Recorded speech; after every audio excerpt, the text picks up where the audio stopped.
And happening now, there are going to be an awful lot of tired Lobo fans in Duke City today. Yeah, tired but really excited. The Lobos had a huge comeback victory in the tip-off marathon game against Davidson. News 13's David Romero is live at the pit. David, what a way for the Lobos to start the season, I tell you.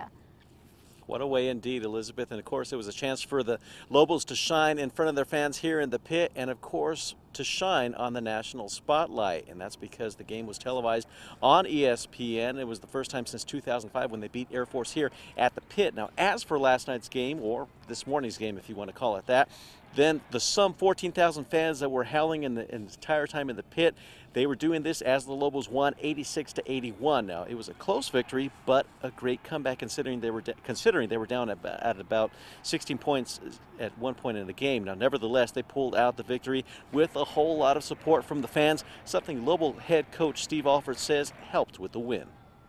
You just can't say enough good things about our crowd. You know, I thought our kids were playing hard, but we were just getting ourselves beat, and the crowd just never gave up. And they just continued to work for us, and then we got a little bit of a rhythm, and then the crowd went to a whole nother level. And of course, the Lobos will be back on TV this Friday for their next game. That will be against the University of Illinois Chicago Flames, and that will take place in St. Thomas Virgin Islands. Now, if you can't take a plane and hop over there and check out the game, you can also see that one on TV. It will be featured on the CBS Sports Network. Elizabeth, back to you. All right, sounds good. Congratulations to the Lobos. Thank you, David. By the way, our sports director, Van Tate, will have Lobo game highlights coming up tonight at 5:30. In other news this morning, the state attorney general's office is now investigating whether voter suppression was behind last week's voting debacle in Rio Rancho. Thousands of voters waited in line for hours in some heavily Republican areas on election night.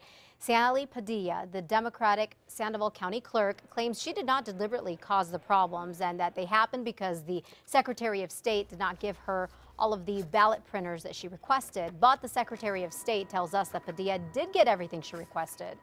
State Attorney General Gary King calls what happened a near meltdown and says he's concerned about potential voter suppression during and even before the election. And some are now questioning Governor Susana Martinez's actions after she heard about the problems on Election Day. If you recall, she rushed to Rio Rancho, handed out pizza and water to voters who were stuck in those long lines. Now, the issue for some is that the governor had a big stake in a couple of very close legislative races and are now wondering if she might have broken the law. Well, the governor told News 13 her only mission was to encourage people to stick it out. We're hungry. We brought pizzas so that we can feed everybody so they don't get discouraged and just say, forget it, I'm leaving. This is just too difficult. For her, it was a humanitarian effort, but it has this perception, this gray area of perceptual problem. UNM political science professor Lana Exon says the governor did not violate any rules since she was not on the ballot and did not tell people how to vote. And speaking of elections, we could find out at any time if Albuquerque Mayor R.J. Berry will run for re-election. We won't vote for mayor until next year, and Mr. Berry hasn't officially said if he's going to run again, but former Mayor Jim Baca thinks we'll probably see Mayor Berry on the campaign trail sometime soon. I'd have to say right now that the mayor, as the incumbent, is probably favored to win again.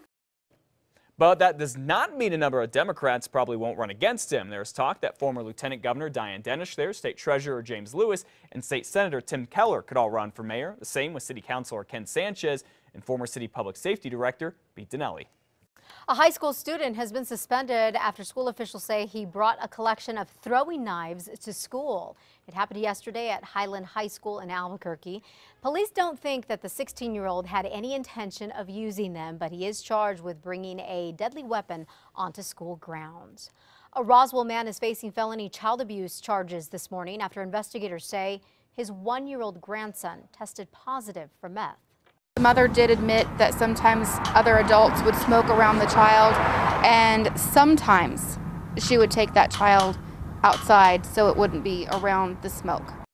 Police say an investigation into a family drug operation led them to 40-year-old Francisco Madrid's home back in August. Detectives say lab test results confirm that the baby had as much meth in his system as a daily user. Madrid is now facing drug charges and felony child abuse charges. The toddler is now in CYFD custody.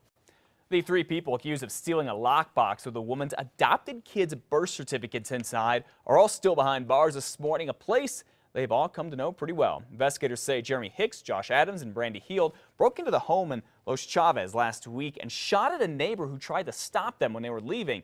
Since Hicks and Adams have turned 18, they've been arrested 15 and 19 times, and that's just in Valencia County. Heald is just 15 and has also been in and out of jail. Well, investigators are still trying to figure out what caused 200 people to get sick in southern New Mexico last month and forced others to evacuate an industrial park.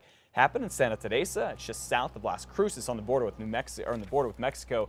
At first, investigators looked at a company that makes foam products, but tests showed that wasn't it. 200 who got sick say they had problems breathing and were dizzy, and some say their skin felt like it was burning. A man who tried killing an elderly woman inside her Albuquerque home is expected to be sentenced today.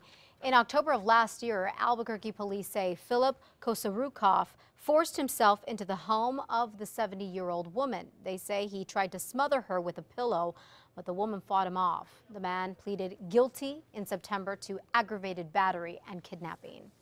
The youth services and juvenile detention centers here in Bernalillo County are welcoming some special guests in just a few hours. 2 counties from Washington State are sending folks here to learn about the juvenile justice system. The county recently made some changes and says they are working quite well. Elizabeth? Victoria's Secret is making an apology. What they did that may have upset the Native American community. We'll have that for you after the break.